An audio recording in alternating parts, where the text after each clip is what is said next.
Welcome to the Andrew Holland Podcast, where we talk about business, entrepreneurship, and everything in between. Now, here's your host, Andrew Holland. Hello, everyone, and welcome to another episode of the Andrew Holland Podcast. I'm your host, Andrew Holland. I'm a businessman. I'm an entrepreneur. I'm a CPA that's worked in the corporate world, and I've worked in the investment and financial services industry. I've started multiple companies that have achieved millions of dollars in revenue, and I've sold companies with multi-million-dollar valuations. You can find more about my background and the podcast at our website, theandrewhollandpodcast.com. Follow me on Twitter, @HollandPodcast. That's @HollandPodcast. To converse with me outside of the podcast, we have conversations continuing topics that we had covered in that week's podcast, and we overall just talk about business and entrepreneurship. Lastly, subscribe to our YouTube channel, The Andrew Holland Podcast, so you get updates every week when we post the video version of the podcast on Wednesdays. Thank you for joining us each and every week to talk about business, entrepreneurship, and everything in between. This week, we have a very special guest joining us, someone that I met 5 weeks ago when I was at an event for one of the companies that I own, King's Woodshop. His name is Gerd Wuestemann, and he is the president and CEO of Scottsdale Arts. Gerd, thank you so much for joining us today, and welcome to the Andrew Holland Podcast. Hey, it's great to be here. Thanks for having me, Andrew. Really appreciate it. So give us your background story. Obviously, we just introduced you. You're the president and CEO of Scottsdale Arts, but you're from Germany. You have a very exotic entrepreneurship background. Take us all the way back, Germany, and give us the timeline. Sure. I'll try to do it in a nutshell. But yeah, I had a bit of a strange upbringing, I guess. I grew up in a really small town in Germany. And, it's important to remember after World War II, Germany was cut in half, right? So there was the capitalist free side in the west and then the communist side in the east. My hometown was in the west, but it was only 2 miles from the East German border. And everybody keeps talking about the wall in Berlin, right? But the whole country was divided with a 35-foot tall fence with minefields and everything on the other side to keep people in. So in my growing up, in my hometown, I could go 2 miles in two directions and then your world would literally come to an end. So it was a very unique way of growing up. My hometown was 20,000 people. Interestingly, I was born in the mid-'60s. So in 1976, we celebrated 1,000 years as a city, because 1,000 years prior, in 976, we were given city rights by whatever the earl in the area was. And back then, we were already 20,000 people. So the city never grew from there. It was kind of a weird thing. What year is this now? This was back in 976. There were 20,000 people in my hometown. In 1976, we were still 20,000. Today, I think it's even smaller than that. So grew up in that small town. My parents had a toy store, ran our family. So they were entrepreneurs. They were in a way, but they sort of went down through 2 generations or so. And so I really basically come from a working class background, right? So we were not poor, but we were at really lower income and very working class. And nobody in our family history, and I can trace it back 600 years or so, everybody lived within my little hometown. Nobody ever finished high school, went to college or anything like that. So when I was 5 years old, I got a guitar in my hand. And it changed my life. It was like the most fascinating thing to me, and I was really good at it. And begged for some lessons. There was one teacher in my hometown that would teach me for a year, and then said, you got to move on to somebody else because I've taught you everything I know. And so I went to the next bigger city, about 35 miles from us, that had a big conservatory and. Auditioned for their college teacher, actually, and he took me on as a student. And this is at 5 years old? This was like, by that time, I was probably 6 or 7. I was probably 7 years old. Okay, and what year is this? This is like in the, would be like early 70s. Okay, yeah. Okay. So I would once a week, and then later on 2 and 3 times a week, travel to, go get on a bus and go to the city and go to my lessons, and then at age 12 or so, I ended up winning a big international guitar competition against professional players, and it set me on my course and changed everything. So, what was the name of the competition? This was the German competition called Jugendmusiziert, so it was a really kind of a big deal, and winning that opened doors for me. I had my first agent and started touring when I was like 13 or so, and and my government would start investing in my education and sent me to study with great people around Europe. And it sort of all came together in that way. Now, was anybody in your family musically gifted? I mean, is this genetic, Gerd, or are you just practice, and that's what got you so good at 12 to win that competition? Yeah, that's a good question. So nobody in my family ever played music. It was kind of an odd thing, and I don't think my parents quite understood what I was doing either. So it was just a weird deal, and I was just very fortunate, and found the right mentors along the way, and again, in Germany, if you have talent, there's a lot of support from the government as well. So even from coming from a low income background, it opened a lot of doors for me, and it was just a fortunate thing. And so 12, you win the competition. Now your government notices you, starts investing in you. What happened between 12 and 20? Were you touring? Were you did you start a band and sing, or was it just give us some idea? Yeah, so I started touring at that age, and I was a classical guitarist. So it's a solo instrument. You play, multiple voices at the same time on the instrument. And I started touring with that. But then also, funny enough, I also did start a band with a couple of folks. And so it was the era of new wave music. So now we're in the 80s, right? So new wave was a thing. So we sort of, were listening to things like, I don't know, Kraftwerk and the Talking Heads and whatever sort of was coming out. And we were not very good, but we were lucky. We got picked up by a big record company, Polygram, and had a record company and got to record 2 albums for them. This was the era of vinyl albums, right? So we made 2 vinyls back then. And those are making a comeback now, too. Yeah, I just read in the Wall Street Journal. It's awesome. I'm a huge vinyl fan. I have a big collection at home, and I love, and really, it's even compared to high-end streaming, vinyl still sounds best, I have to say. It's pretty amazing. So anyway, so we made a couple of records with this band, and it was I always thought of this as sort of a sidebar for me, but it was a ton of fun. And, I don't think we were very good, and our shows weren't that great, and so it didn't, after a couple of years, it kind of petered out.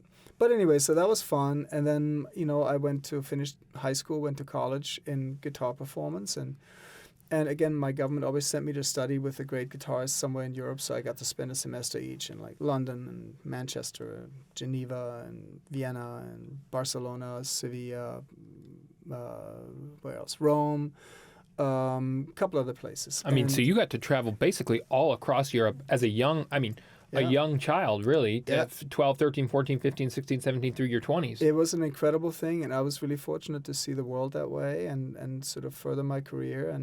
And yeah, it was, it paid me enough that at age 15 I moved out from my family and moved to the city for my studies and lived on my own ever since. It's been really great. Now, who was managing the business aspect of things for you? Because obviously at 12, you're just focusing on being a great guitarsman. Yeah, I had an agent that signed me when I was 13, I think, and so the agent was really good to me, and he,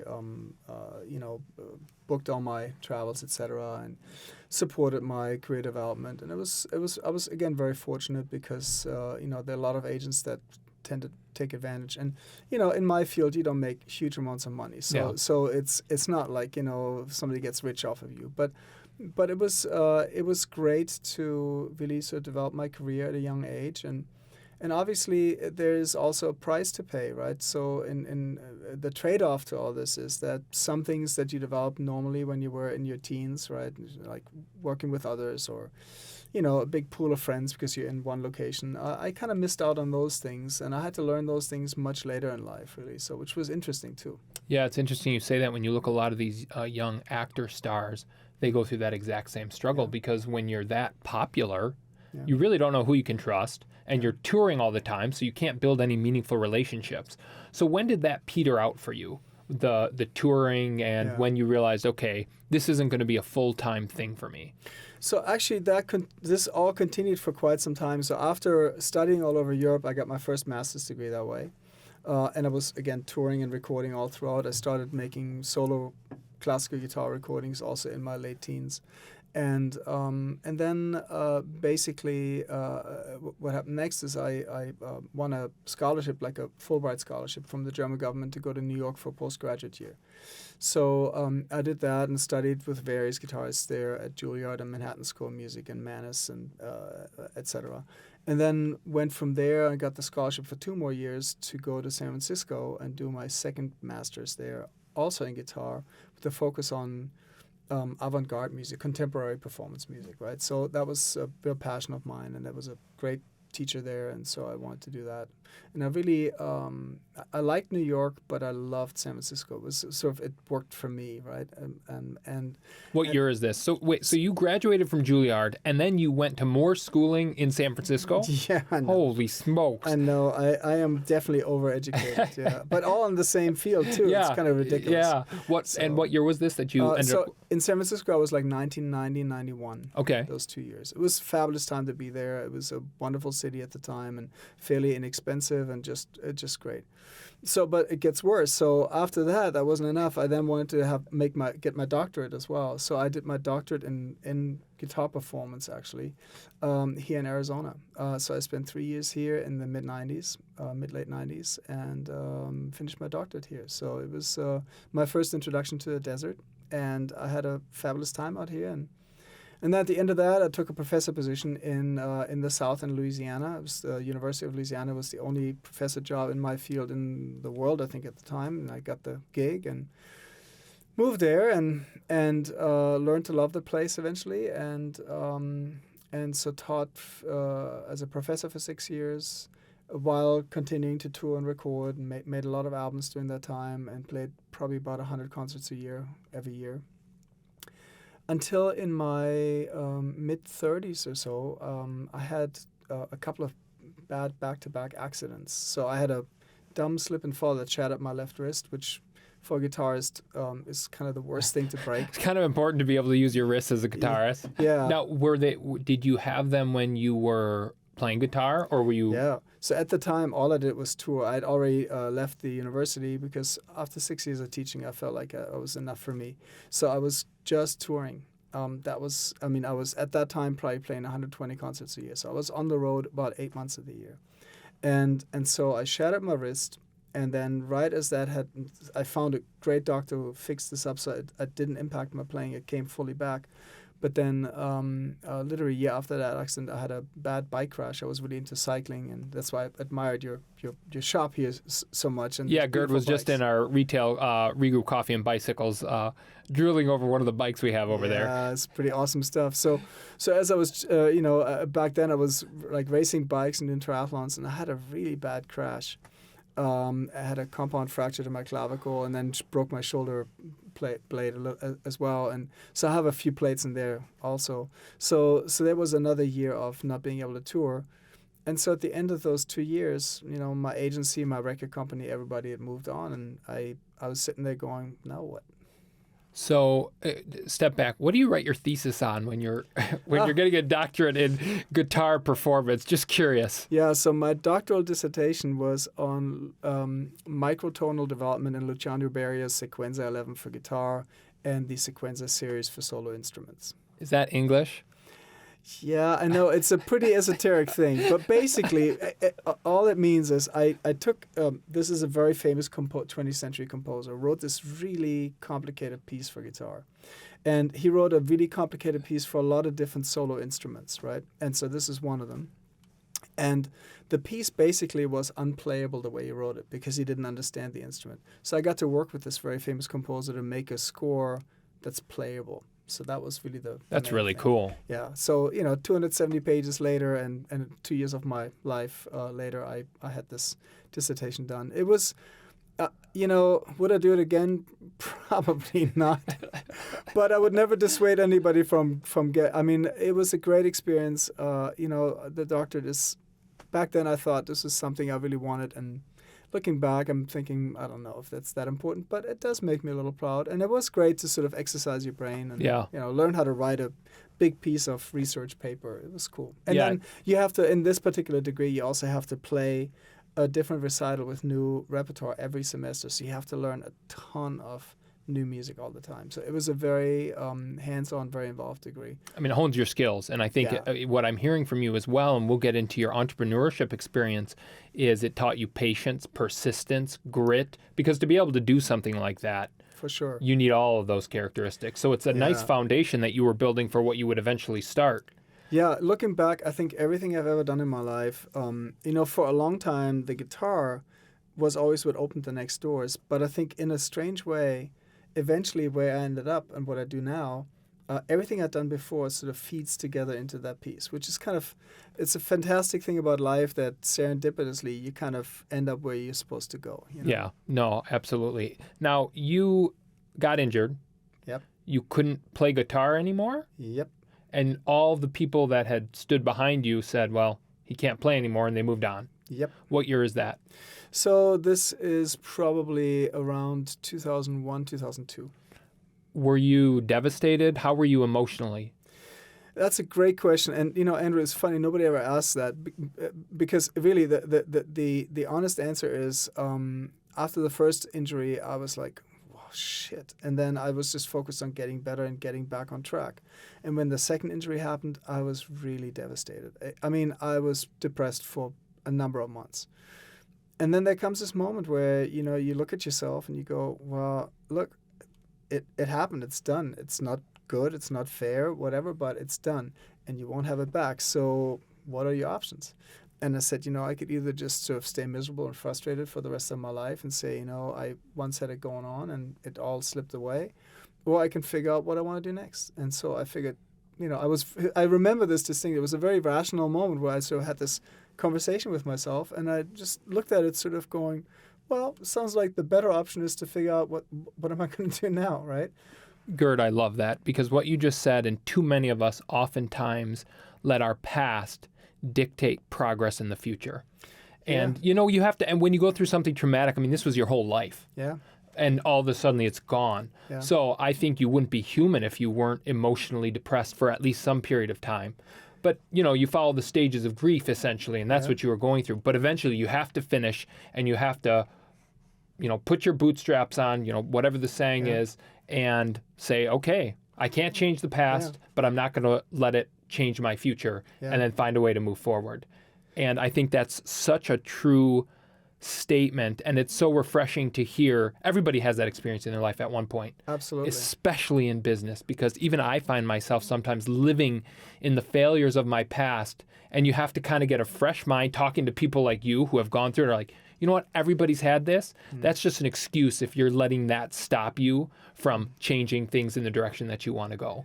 Yeah, when you're in these moments, it's more complicated because, you're very emotionally invested. And you just said something that's also not many people recognize, and it's really important. That is, because I started playing guitar when I was so very young, and because it's literally everything I'd ever done, including all of my education, all the degrees had to do with the guitar. Letting that go wasn't just what I did, it was who I thought I was, right?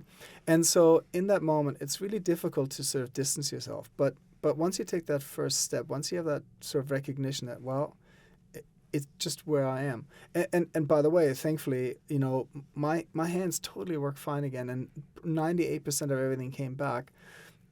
Could I ever be a professional again? No, for a lot of reasons. There's a new generation that can do things that I couldn't dream about, and my hands will never quite work at that level again. But I enjoy playing as much or more than I ever have, even though I play so much less now, and it's just for my own enjoyment. I play the occasional concert here and there, small stuff, but the key piece is simply this: having to let go of what you think you are, because you recognize that you become something else.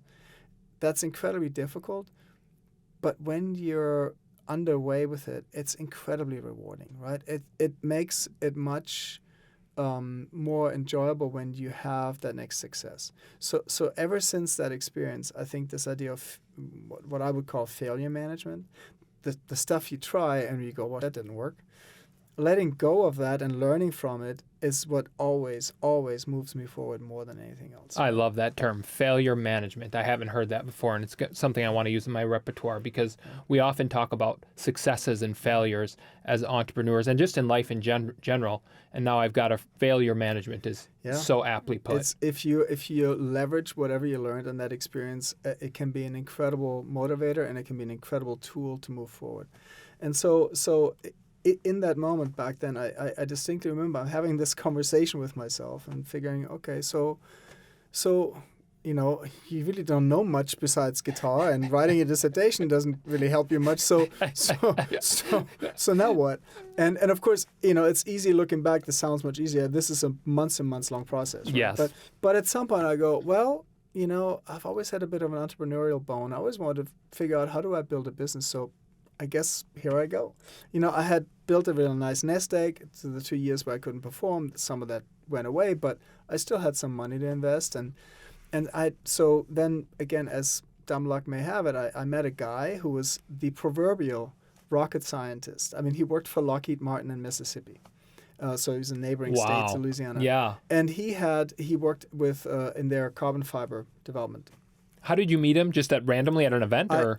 I tend to collect people. So I met him because I meet people that somehow like guitar. He's a guitar aficionado. I met him at a guitar event of some sort, and we started chatting. And because I'm always open to meeting interesting people and sort of finding nuggets, I think that sort of has helped me throughout. Well, my life. you and I didn't know each other 4 or 5 weeks ago. Yeah. We were at an event for one of our companies, King's Woodshop. We just started talking. I'm like, Gerd, you got to come on the podcast. You have an incredible story. So that serves the story of my life, right? And I enjoy that about life. So I met this gentleman. We started talking, and all of a sudden we're talking about vintage guitars. And he said, I analyzed vintage Martin dreadnoughts, and I'm a classical guitarist, but I also like steel string acoustics, right? So he said I analyzed them, and I had this crazy idea, and I started tinkering, and I built a carbon fiber guitar.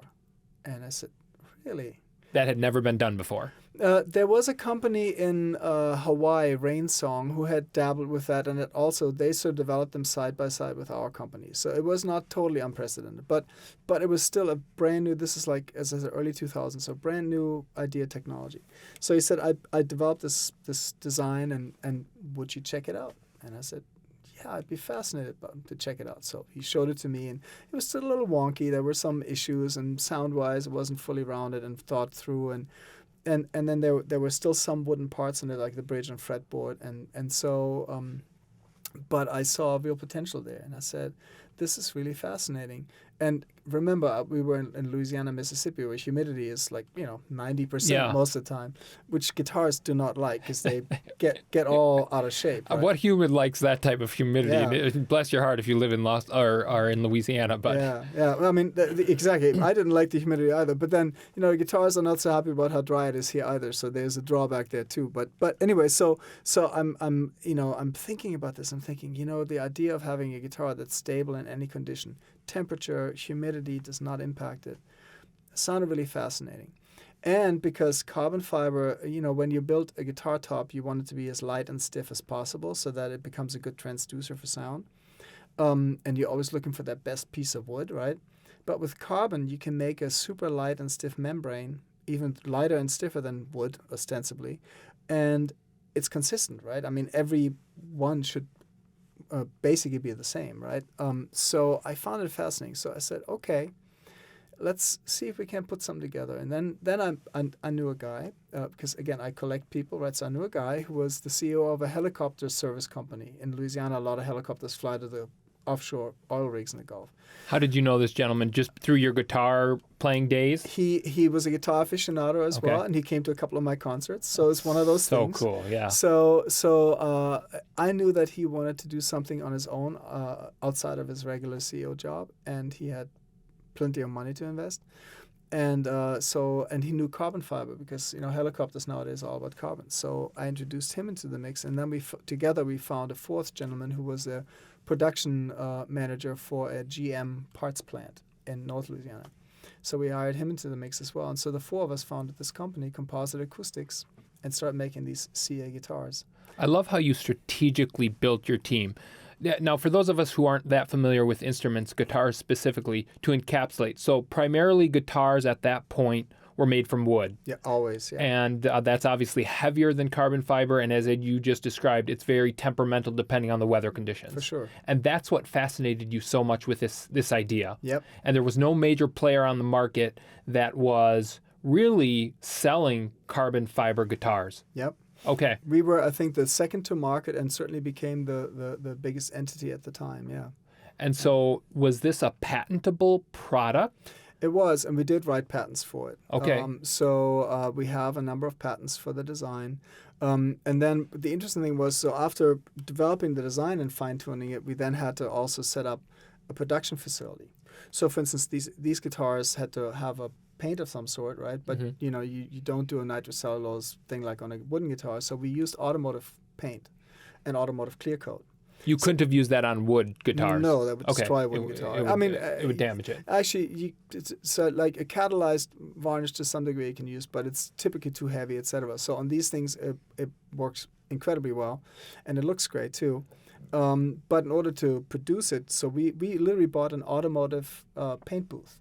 So I had no idea what I was doing, but it all sounds fun and strategic after the fact, but at the time, looking back, I'm thinking, what were you thinking? Because they just looked at me and said, Gerd, figure out how to buy an automotive paint booth so we can paint these things. Well, said, that's what I love about it, Gerd, is because you were strategic in building your team, but now figuring out the production and bringing this to market, in spite of all of the backgrounds that you had, and really that's what it took.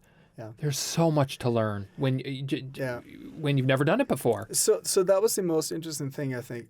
So I put some of my own money on the line, and so for me this was a really important moment, right? Yeah. And so basically I learned with my own money on the line on the job what is a balance sheet and how to read it. I had no idea. I didn't know about financials. I didn't know about cash flow. I didn't know that if you run out of cash before you launch your product, you're screwed. I did learn that the hard way. But what the reason your story is so motivating is you didn't let it stop you. No, well, first of all, when you're forced to reinvent yourself, that is an incredible motivator because like the only way is forward. It's like the Vasco da Gama story that told them to burn the ships so there's no way back to the old world. Right? Yeah. If the only way is forward, you just kind of have to roll with it and figure it out. And honestly, not all of it was smooth sailing. We had some inherent issues with the design of the instrument that made it very difficult to make it financially really viable in the end. And that had to do with the setup because we built a guitar without adjustability, right? Because the guitar is so stable once it's glued together. And eventually we learned how to injection mold fretboards and bridges. So everything on the guitar was carbon fiber, every piece, except for the tuners. And the frets were stainless steel. So even the frets needed they basically would never have to be redone. So you could literally use this thing as a boat paddle and play it. We would ship these guitars to Alaska and they arrive there in minus 20 degrees. They take them out of the case, out of the box after making the journey and they're in tune. And that was revolutionary for guitars at the time. That was a crazy, and normally you'd ship a guitar to Alaska and when it would be cracked by the time it gets there. So it was an incredible product. But there were some challenges, and so eventually, after building the company for a number of years and getting to just about the break-even point, we had an offer from... How long did that take to get there? Not to cut you off, but... It was about 4 years. Okay. Yeah. That's pretty good. Yeah, it was not bad. So, but we got to that point, and then we had an offer from PV, one of the really big music manufacturers in the country. They were interested in taking over the entire thing. I mean, they wanted to buy out our facilities and basically disassemble them, put them in their place in Mississippi. Were all your facilities in? They were in Louisiana. Louisiana, okay. Louisiana. Yeah, so they were taking everything, the patents, everything. So we eventually sold the whole business to them and cashed out and, made enough money to think about, okay, now I can plan my next moves. How would you describe that in a different way? So basically when the offer was on the table, we looked at it and we thought there was enough in it for all of us that we could walk away with a good chunk of cash. And it allowed me to think about what I want to do next. What year was that? So this is probably 2007, thereabouts. So basically 2003 to 2007. Yeah, that's about when we built this company, yeah. We talked about emotions and you had to reinvent yourself. Mm-hmm. Talk to us about, and we talk about this all the time on the podcast, business partners. Yeah. the emotional volatility of being an entrepreneur, the highs and the lows. Yeah. Give us some sense into what those days felt like and how did you deal with the inherent volatility, especially with what you were trying to do. Yeah. Invent a new product. Yeah. You had patents. I mean, that is, entrepreneurship in and of itself is challenging, but now you're trying to bring something to the market that no one's ever done before. Yeah. That adds a whole nother layer of, I imagine, volatility and emotional angst. Yeah, that was certainly the probably the biggest challenge and certainly the biggest learning curve for me. Because remember, up to that point in my life, I worked as a professor, but most of my teaching is still one-on-one lessons. So, I've always been kind of working as a soloist. So mostly really completely self-reliant, but also completely sort of on my own, right? So working as part of a team and then also hiring employees and navigating all that. We weren't a huge shop, but we had like 25 employees or so. So it was a decent operation. Yeah. That was a huge learning piece for me. And it did come at a cost. And, in the early days, there's excitement when you build the company because, you have 6, 8, 12 months or so of building before you launch your product. And so your investments are there and it carries you through and you're growing. And then when you start later in the process having the first challenges because you're behind schedule on something or so, we didn't have a lot of that. You get a little tense and the conversations get a little bit more charged. But then, all that was working pretty well. The biggest challenge for me came about 3 years in when I would go back to our partners and say, look, we have an inherent problem. We built most guitars time and a half because you built the whole thing and then you clear coat it and then you have this mirror polish of the coating and you had to make sure that your carbon layup looks perfect and all that stuff. And so there's already a lot of back and forth to get to this perfect looking product. And then at the very end of the process, you set up the guitar and you put strings on it and make sure that it plays right. And because of the fixed neck angle in this design, if the cut was off by a thousandth of a millimeter, basically, right? I mean, a tiny margin, then the guitar wouldn't set up 100%. It would buzz a little bit.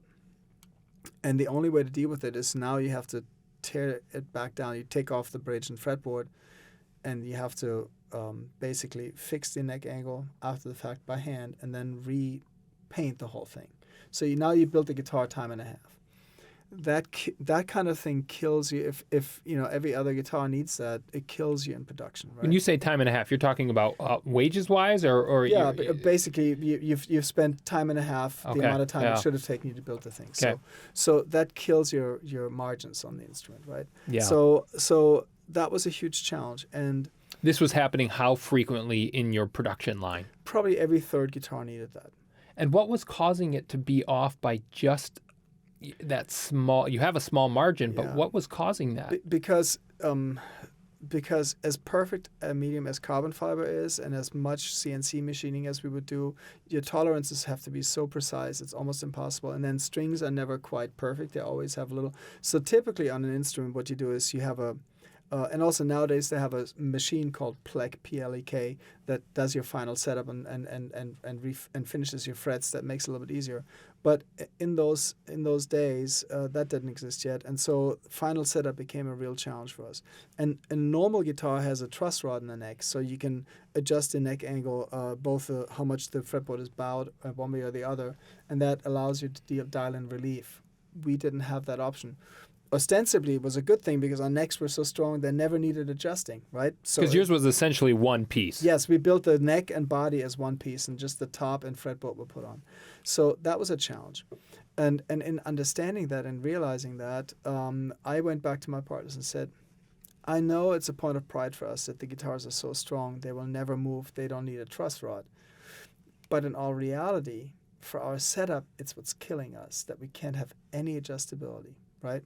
So we should fundamentally rethink and maybe retool this so we can get to production, right?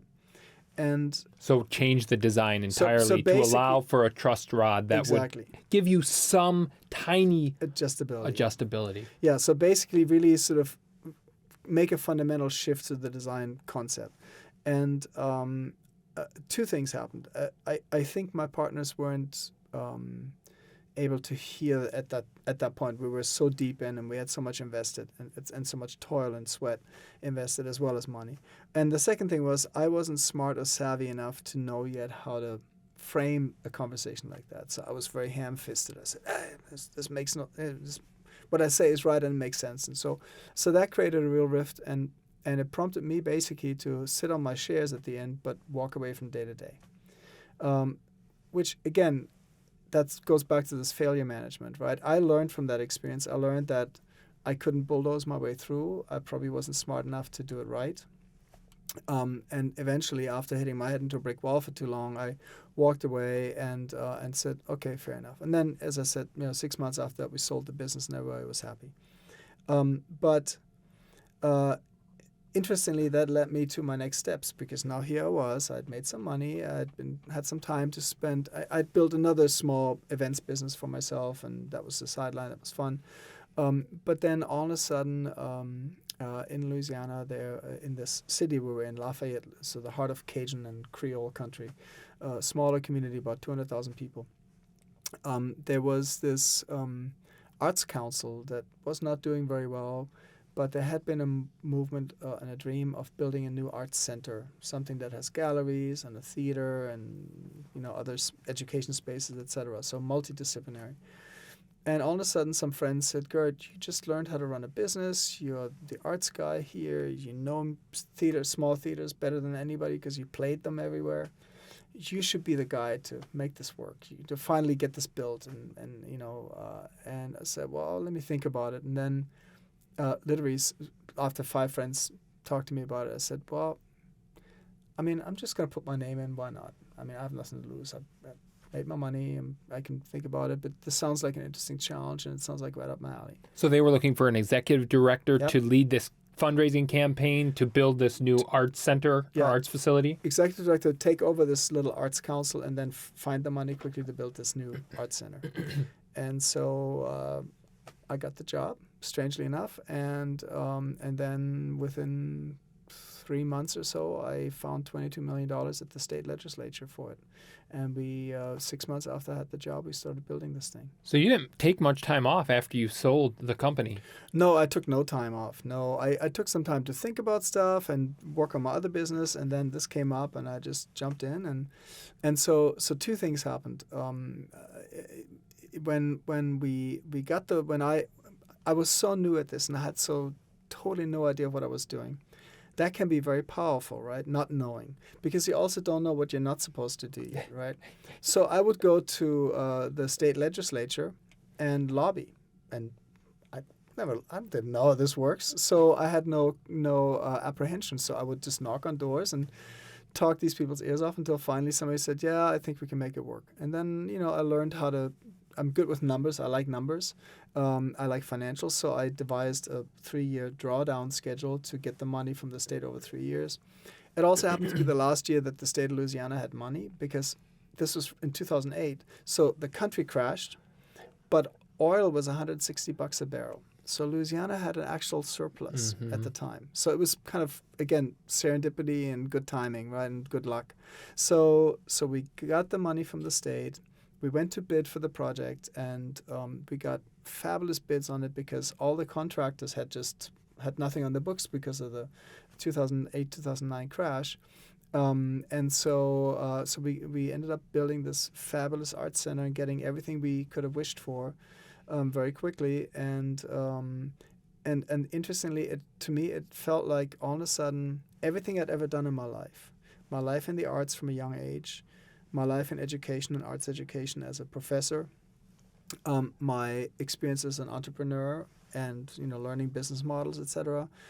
All those pieces came together, and then I sort of learned the political piece as the 4th leg, and all of a sudden it just felt like I sort of found my calling in a way. It's so fascinating to hear you talk through this, Gerd, because as an outsider looking in, and I'm so appreciative you're sharing this story, I think about everything you're describing, and it helps me reflect on my situation. And all the listeners, I'm sure you're thinking about this and saying, I need to think of it the way he just described it. But one of the things that I just heard you say is communication. Mm-hmm. You had a hard time convincing your business partners because you hadn't learned the art of communication yet. Yeah. but you almost immediately transitioned into a position where communication was key, lobbying, getting funds from the state. And it's so funny how those things work out. And what I think is even more important, that you can take a look back and reflect and say, you know what, I can see I failed there, and this is the piece that I didn't have down. And then you utilize it, like you said, failure management to move forward. I want to jump back to the business for just a second. How did you we sped through it so quickly. And as you said earlier in the podcast, this seems like it's laughable now, but it took a long time. It was hard. And we've often talked about on this podcast, you watch a documentary and someone goes from rags to riches. Well, that happened over 25 years and sleepless nights and, tons of family, personal toil. For your business, obviously developing a product and being in it with 4 different business partners. You were primarily in charge of operations? No, I actually was primarily in charge. Well, I did a little bit of everything. As we were building the company, I think all of us did a lot of everything to some degree. I did help get operations going at first, but then in the latter part, I was more in charge of a bit of R&D and design because I was the guitar guy. So I knew what the guitar needed to sound like, how it needed to play.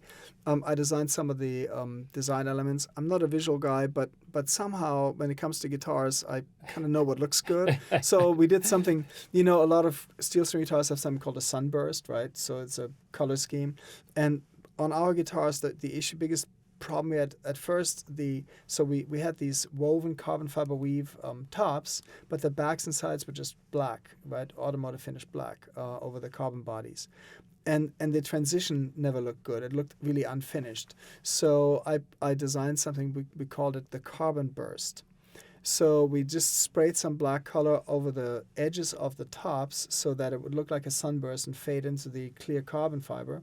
But then we also masked off a little strip along the rim that now became looking like a binding, because typically you have bindings on the edge to get some edge definition. And that all of a sudden transformed the look of the guitars, really. And so aesthetically, it was just exquisite. Yeah, they were really beautiful. I mean, they're absolutely exquisite looking instruments. And, I every once in a while, I traveled a few months ago, I was in Hawaii, and there's some singer-songwriter in a bar playing one of our guitars. I was like, this is really cool. That's got to be such an awesome feeling. It's pretty awesome, yeah.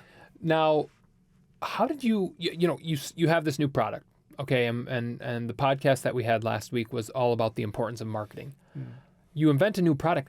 What was your go-to-market strategy? How did you let the music industry know about this? Like, that's hard and it takes a lot of money. What did you guys do? So that was the other part that I did a lot of. So I would travel around the country and go to high-end music stores, guitar shops, and sell them on the product. I would go play, let them play, talk about the unique features of the guitars, right? That was one thing. Then we would go to NAMM shows. NAMM is the big music industry show. They have a winter and summer edition. We would go every year and showcase our instruments. So I helped design our booth and design how we showcase the guitars. I work with a marketing agency on developing a website, how to talk about the guitars, the look and feel of how we present them, etc. So all those pieces. Again, I mean, just about everything I know about my job nowadays, I learned in those 4 years. It's actually kind of amazing that I had the good fortune to get to do all those things. Yeah. And I really, honestly, I mean, it sounds stupid now, but I made it up as I went. I mean, I really did. I certainly totally learned on the go.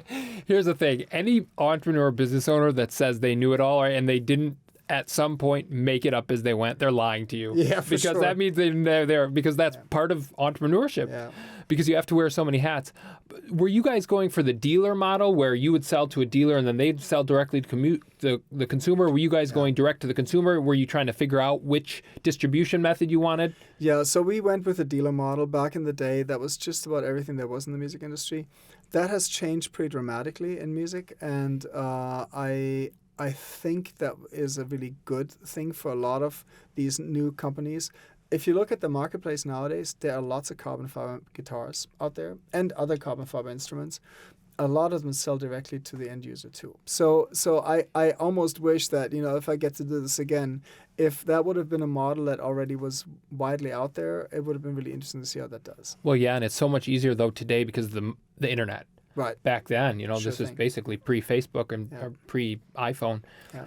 Did you, when you think about all the things you went through, And you think about for you, you basically had to transform yourself because of the injuries that you experienced. Yep. What would you say to someone who is maybe in the corporate world, or they're working a job and they're extremely unsatisfied and they believe they have that entrepreneurial itch and they don't have to do it, but they're miserable, quote unquote, but they're really, really afraid to try it? What advice would you give to them?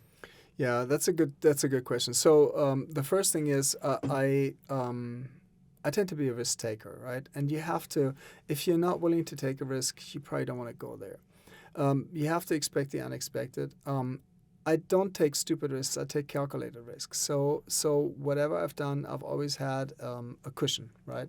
I always leave myself a little bit of something, right? But then when I decide to go after it, I'm all in. I think that's an important piece. The second thing is being afraid doesn't get you anywhere. I think you just leave that at the door, right? At some point, you just say, well, I'm just going to try it. And if it doesn't, the most important piece is if it doesn't work, you have to be okay with that. You just have to say, I tried something, it didn't work. I'm going to try something else. I think that there's a lot of talk among entrepreneurs about the whole fail quickly, right? If you realize something, because most of us, we invested ourselves in something, we already know it's not happening, but we're not willing to let it go, and then you drag it out for another 9 months, and that can really drag you down.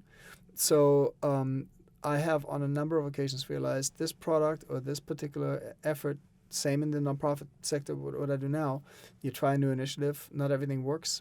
When I realize it doesn't work, I have no problems cutting it off and saying, that was a dumb idea, let's try something else. I can't tell you how important what you just said, Gerd, was for multiple reasons. It is so hard for us as humans to say we were wrong.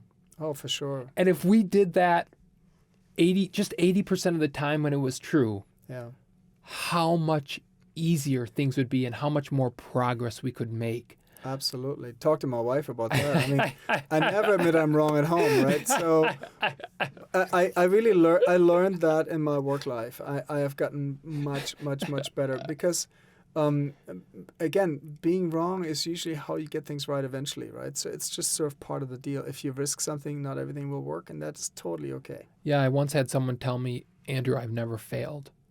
And I just felt so bad for them. I felt so bad for them because set aside the business aspect, how much you develop as a human when you fail. Yeah, for sure. Whether personally or professionally.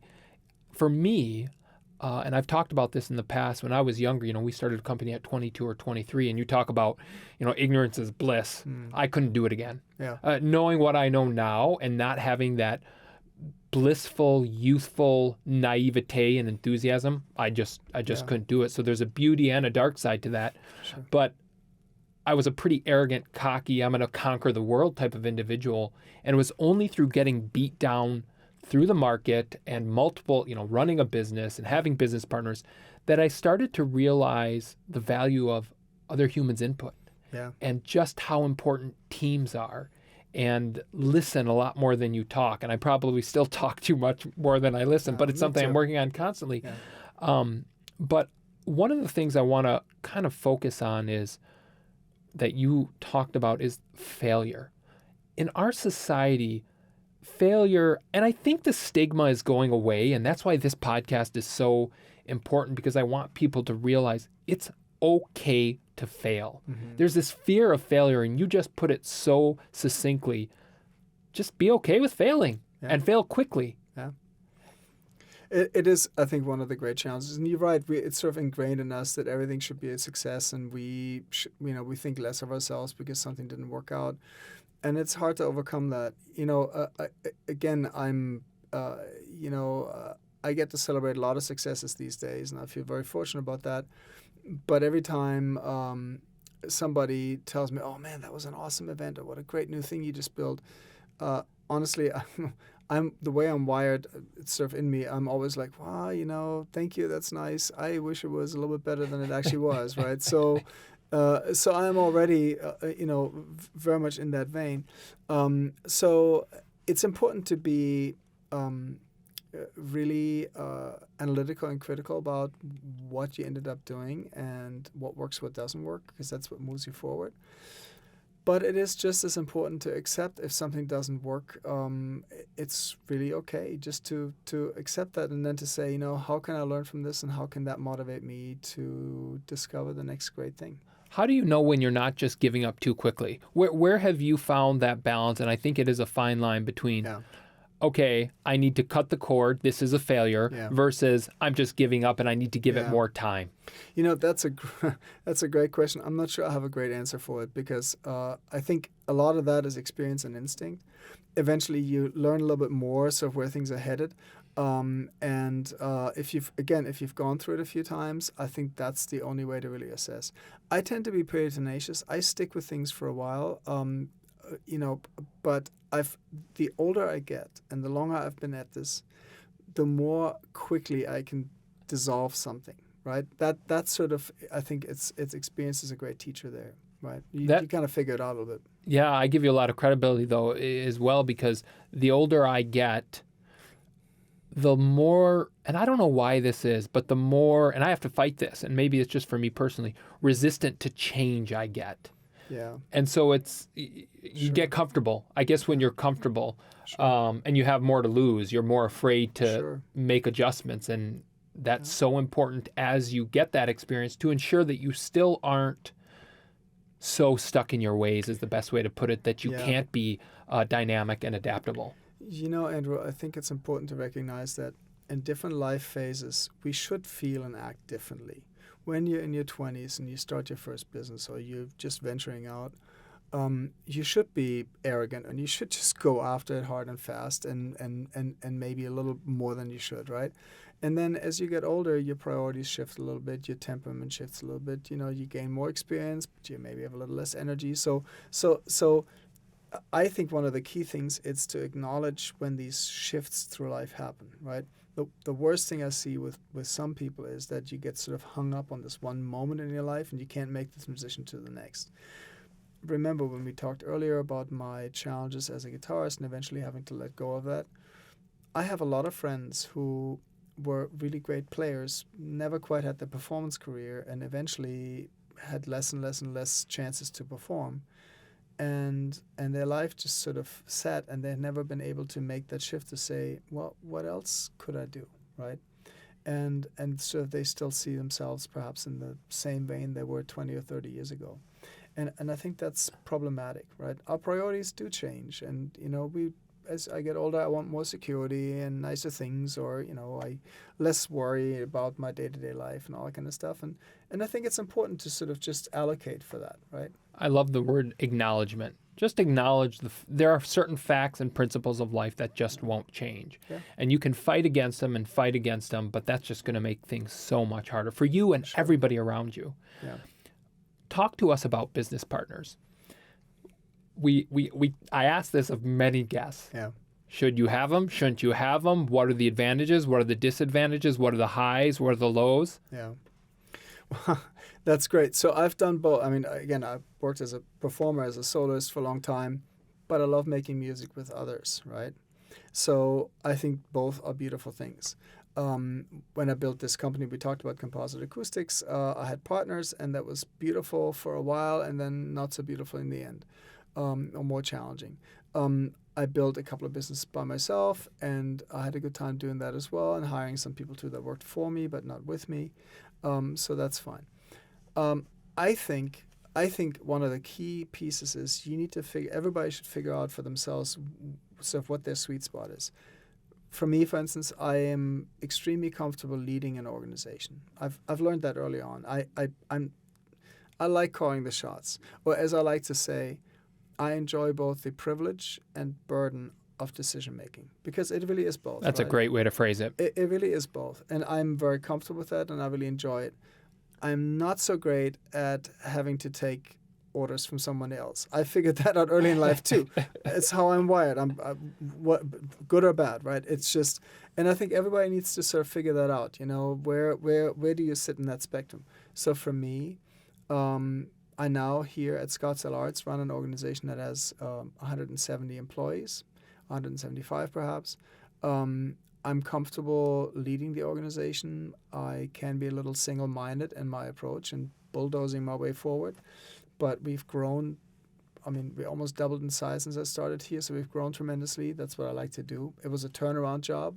It's something I like to do. I like to have that challenge, and I think it's something I'm good at.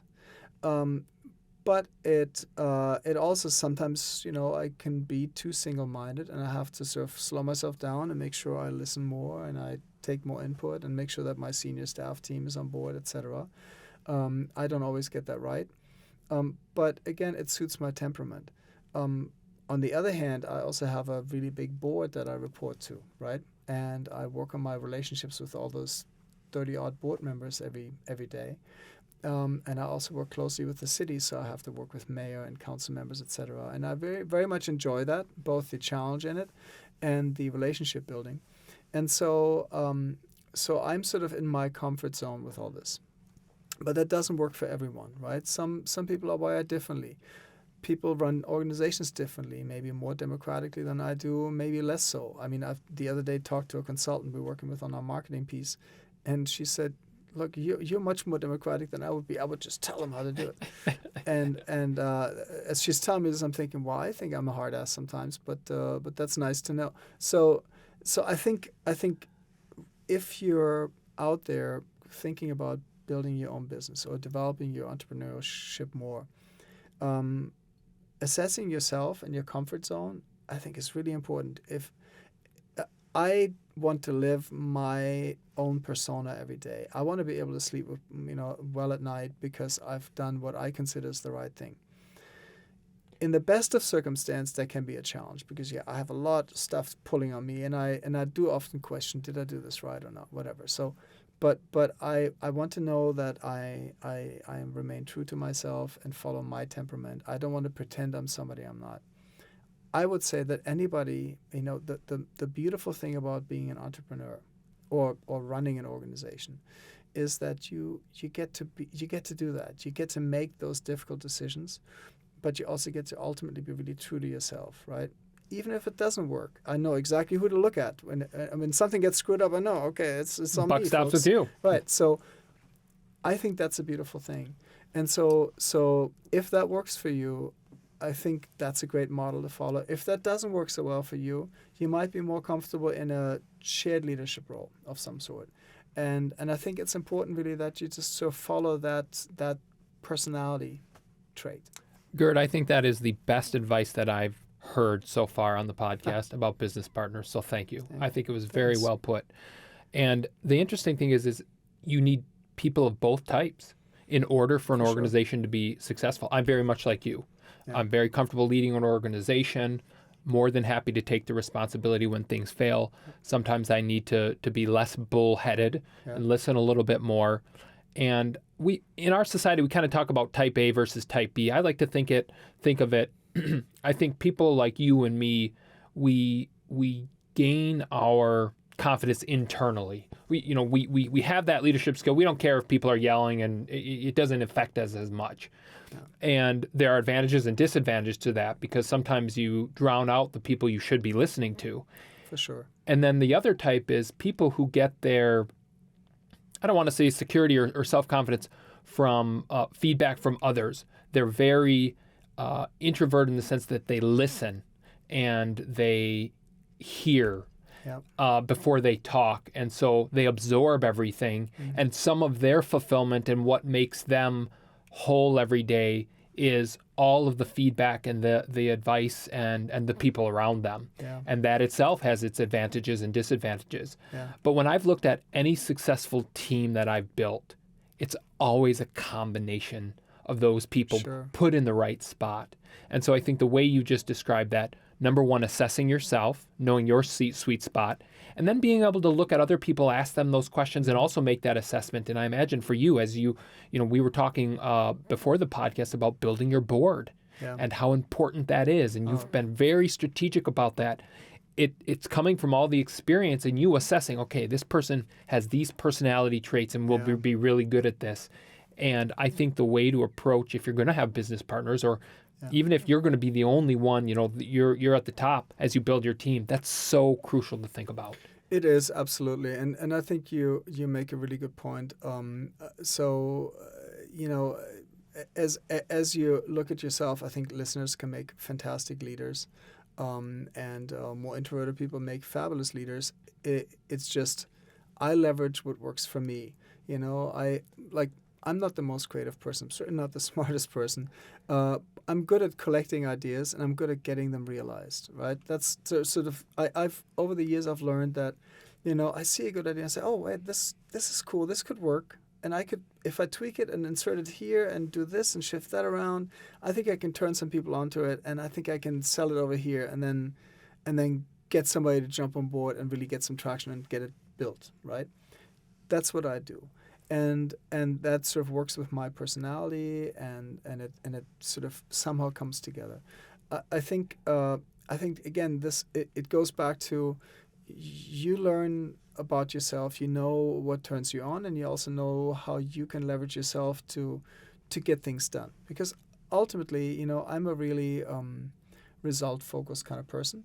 I want to get stuff done. I want to move it forward. I'm a little restless, right? I don't want to maintain status quo. I always want to grow and push, and sort of I found kind of how I can get that done. And I love honest self-assessment, and I think none of us do that as frequently as we should. And I think the people that often can give us the best feedback are the people that know us the best. Constructive criticism. We could go on about constructive criticism and how important it is. Gerd, you've been very gracious with your time, so I just want to ask you a few more questions. Sure. The emotional volatility, take us back when you were running the business. It's very, very high and it's very, very low. And in my experience, and most of the entrepreneurs that I talk about, there's really no medium ground. You can be really high 1 hour and something happens, and really low and vice versa. How did you personally cope with that? Yeah, that's a great question. And honestly, that was certainly true when we built a company and when I built my own business. And it's just as true nowadays. Day after day after day, I have that experience.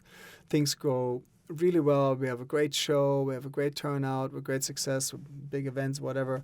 And I put a new project forward and I have a great day where it all looks like it's a go. And then the next day something happens and it doesn't.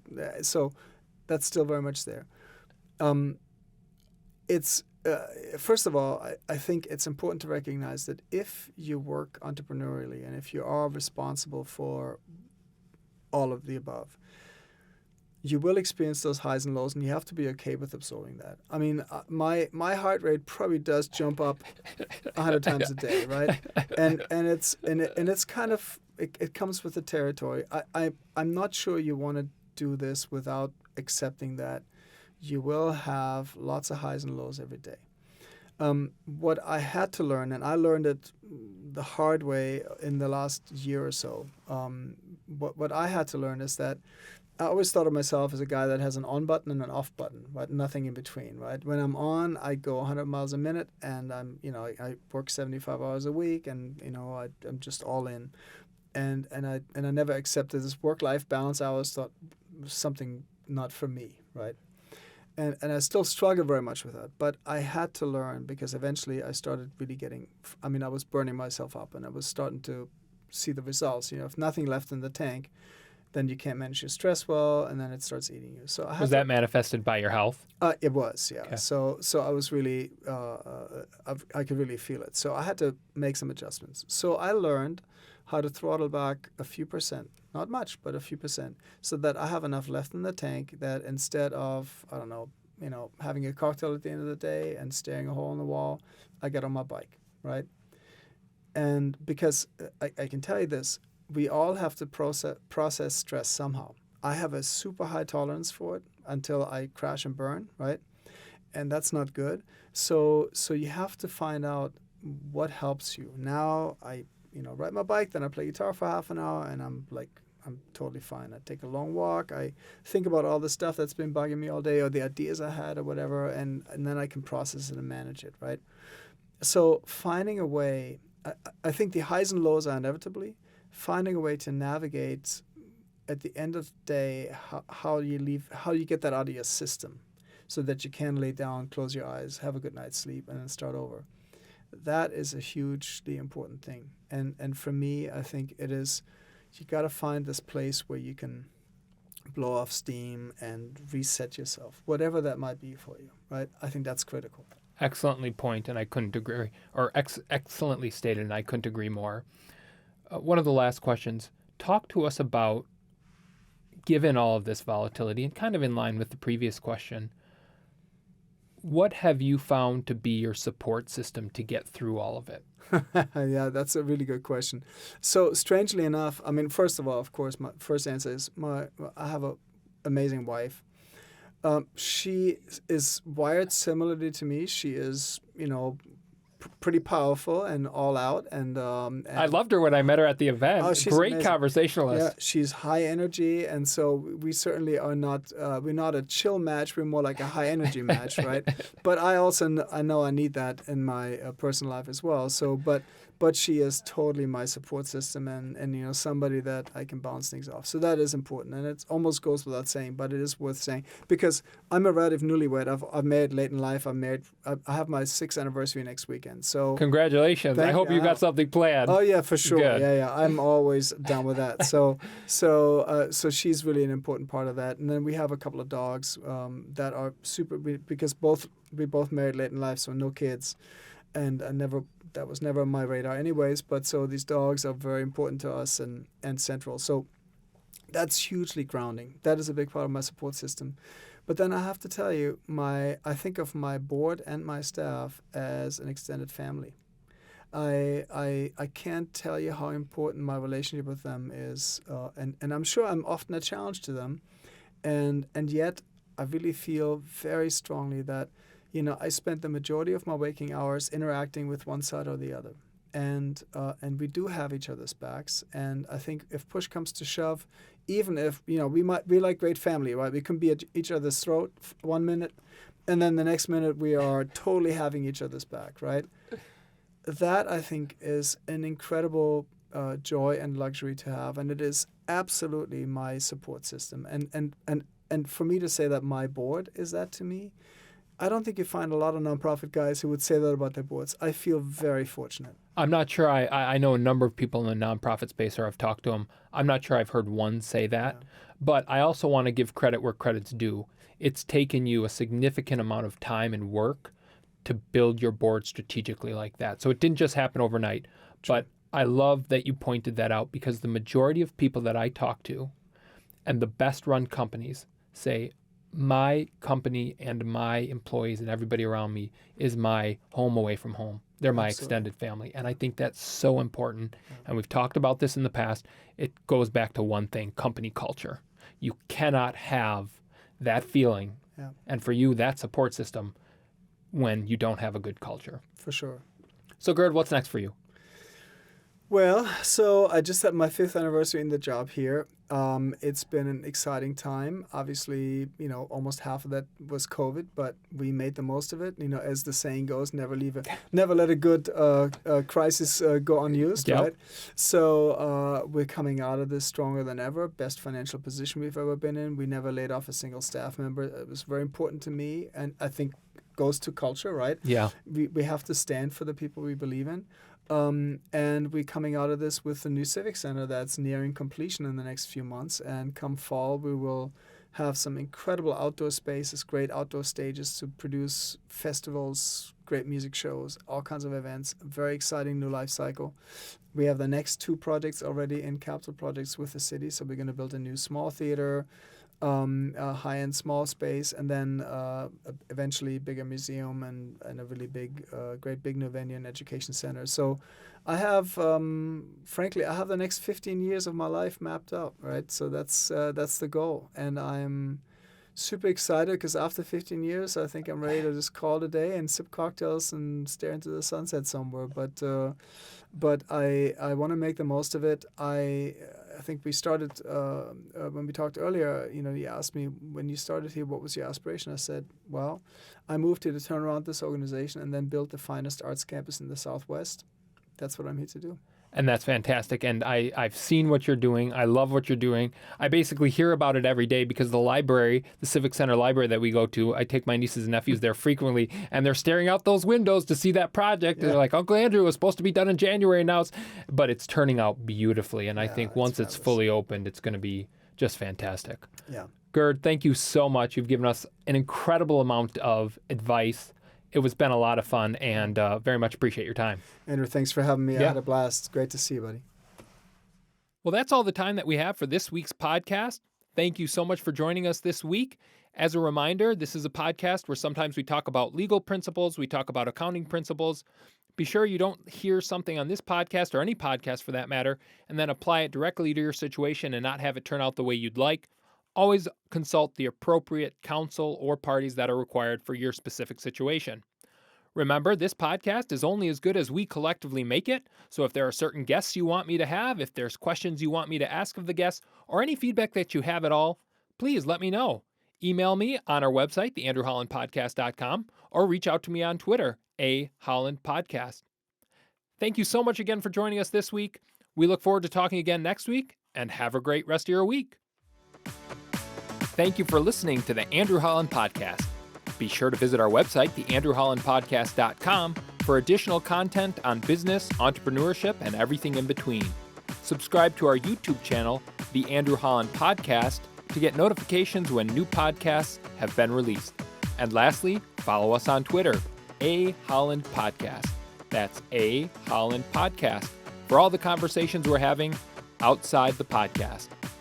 Thanks again so much for joining us this week. Have a great day, and we'll talk again next week.